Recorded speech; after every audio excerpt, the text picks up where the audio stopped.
السلام عليكم، مرحبا بكم في هذا الجزء الثالث والأخير من فلوج زيارتي لمدينة بوردو.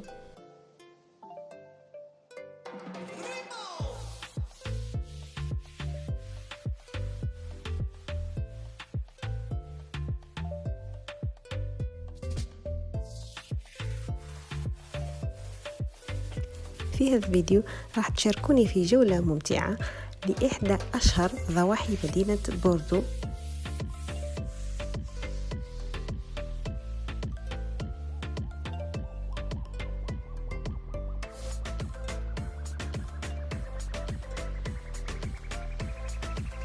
والتي تبعد عن بوردو بحوالي 65 كيلو متر، واللي هي مدينة أركاشون.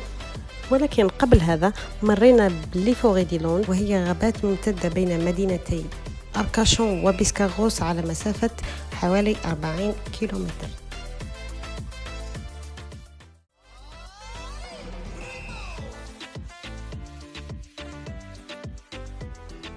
اللي يميز هذه الغابات هو أنها تتوفر على ممرات خاصة بالدراجات وخاصة بالراجلين.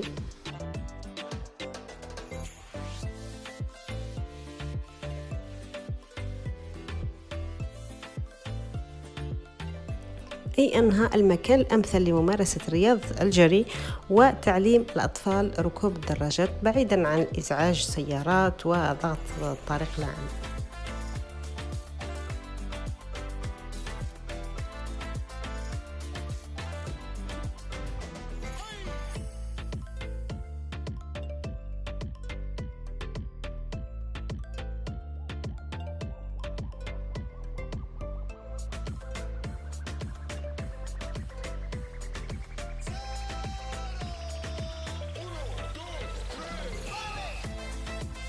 وبعد هذه الجولة اللي اختصرتها لعدم إطالة الفيديو، رجعنا للسيارة وتوجهنا مباشرة إلى أركاشون.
أركاشون هي مدينة سياحية بامتياز، وخاصة في فصل الصيف.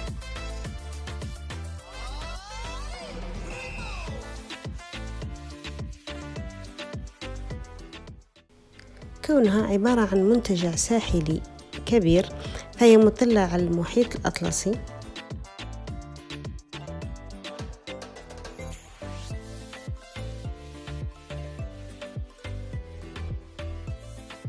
لديها شاطئ رملي ومناخ معتدل.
وخلال مرورنا بالشاطئ اكتشفنا إمكانية أخذ جولة بالقارب.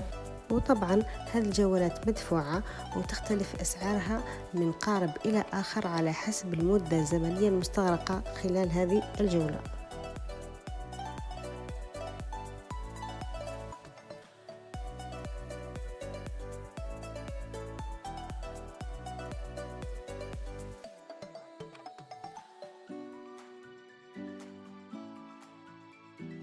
شخصيا زرت أركاشون من قبل، لكن هذه أول مرة راح نجرب معكم الجولة بواسطة القارب.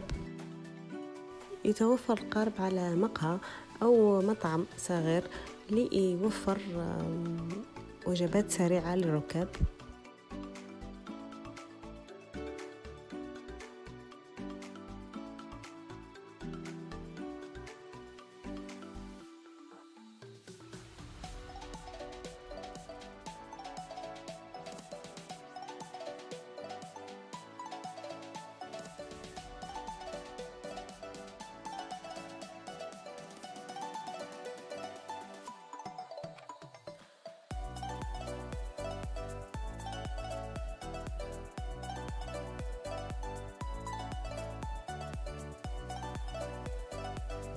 على متن القارب راح نلقاو المرشد السياحي اللي يشرح تفاصيل الرحلة والمناطق اللي راح يمر عبرها هذا القارب.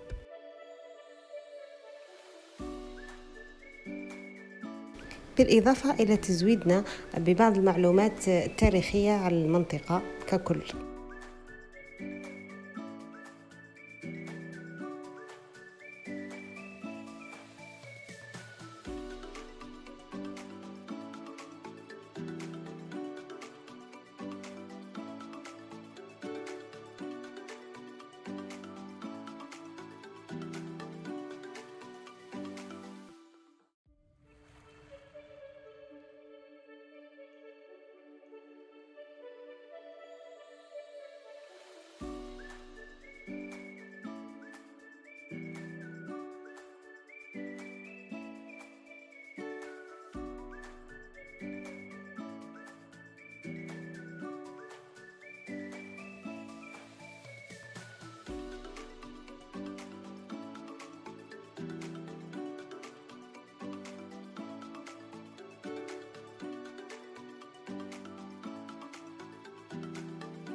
ومن بين أهم المناطق اللي يمر بها جميع قوارب الرحلات هي منطقة أو جبل لا دون دو بيلا، واللي هو أكبر جبل رملي في أوروبا.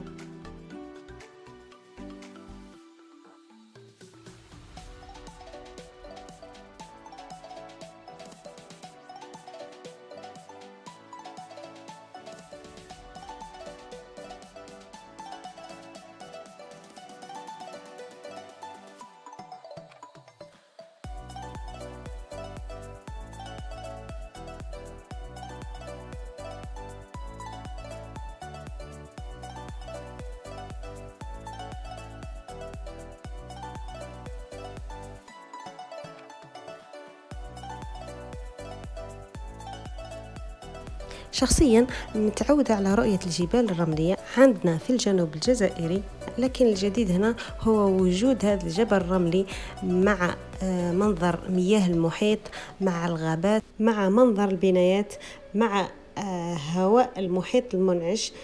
هذه العوامل شكلوا توليفة من المناظر الطبيعية اللي من النادر تجمعها مع بعض في مكان واحد.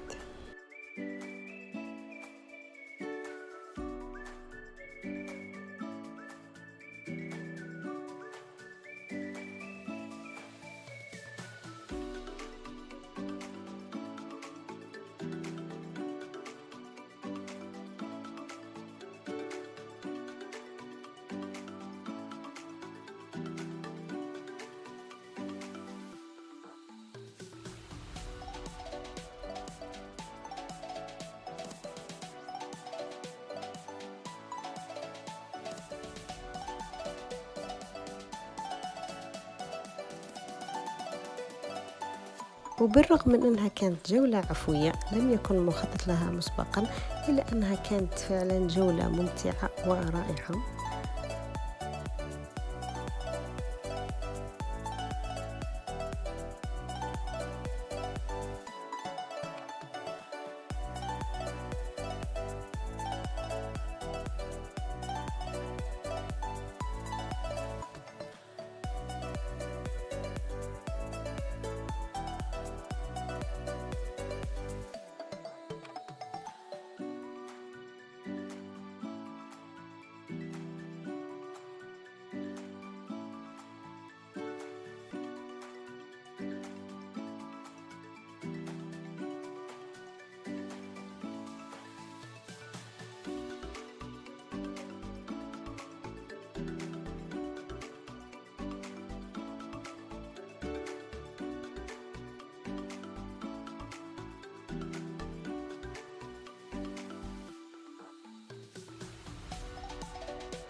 وهنا انتهت رحلتنا على متن هذا القارب، ورجعنا مرة أخرى إلى اليابسة.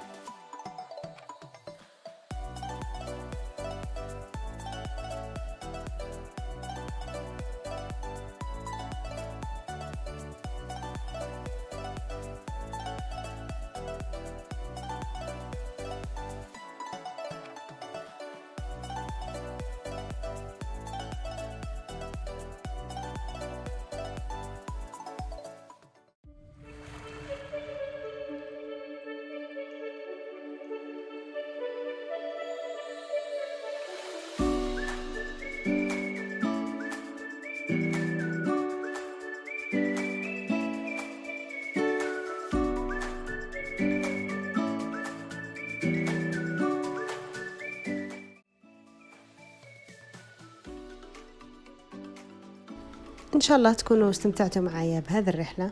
لا تنسوا سبسكرايب واللايك، وتخلوا لي تعليقاتكم ورأيكم في الفيديوهات واقتراحاتكم لمواضيع الفيديوهات القادمة إن شاء الله.